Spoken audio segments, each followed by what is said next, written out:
I just wanted to officially welcome all of you here tonight. My name is Sean Salvatin. I'm one of the young adults at St. Catherine of Siena Parish, and I just want to kind of give you like an overview of how this night kind of happened. Well, first of all, a lot of us grew up in youth ministry, and I know many of you grew up in youth ministry. But what we found lacking is really a strong young adult ministry. Having talked to our priests and our deacons at our parish, they were saying that after confirmation, really the next time that they see the young adults are either at marriage prep or at baptism classes. So hopefully this could just be the start of that bridge, between confirmation and whatever vocation God may call us to.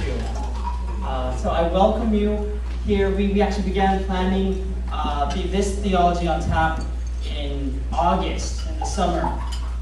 And we were hoping for 20, 25 people. I was talking to Ward. Actually, let me introduce them to you. So the people who led prayer, we have Angela and Edward, he goes by Ward, and Stacy. Is Stacy here?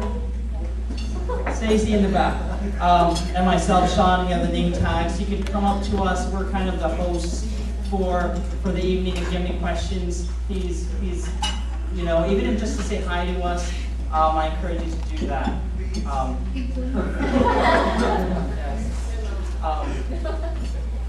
So again, welcome, and I would love to introduce to you for our first speaker for our first Theology on Tap, Father Chuck Kelly.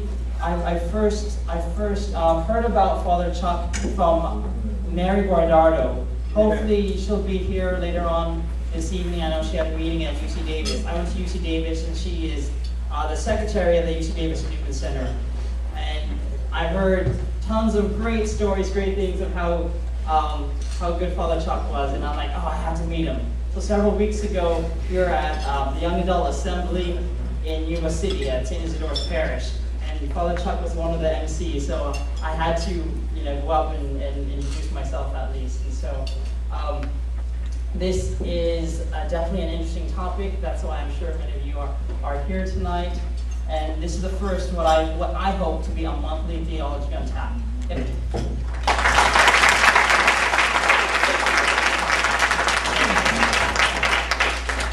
I asked Sean 2 days ago, I said, how many of these should I print? He said, well, we're expecting maybe 30 people, but it could be 40, so you might make 50 just to make sure. I counted, there's probably over 60 already here.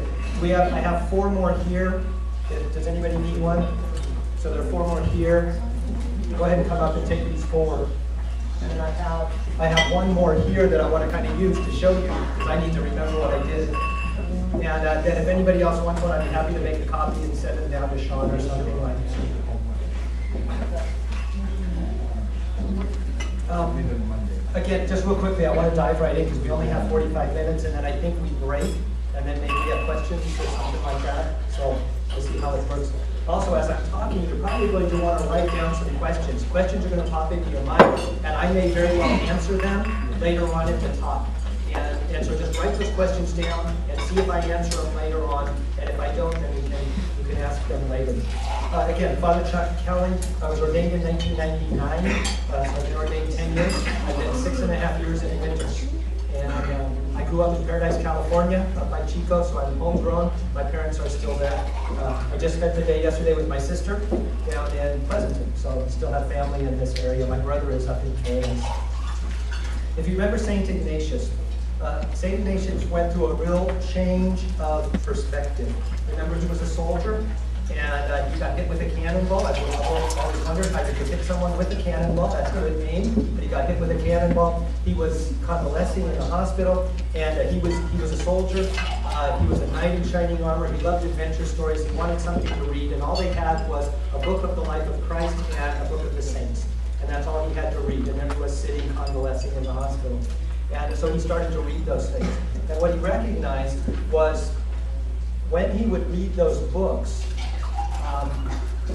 he would find himself drifting back and forth between his own, how amazing he was, his own, I'm going to go conquer the world, I am a soldier. He loved to imagine himself as a knight in shining armor. And then he had this other side, this book of the life of Christ and the lives of the saints.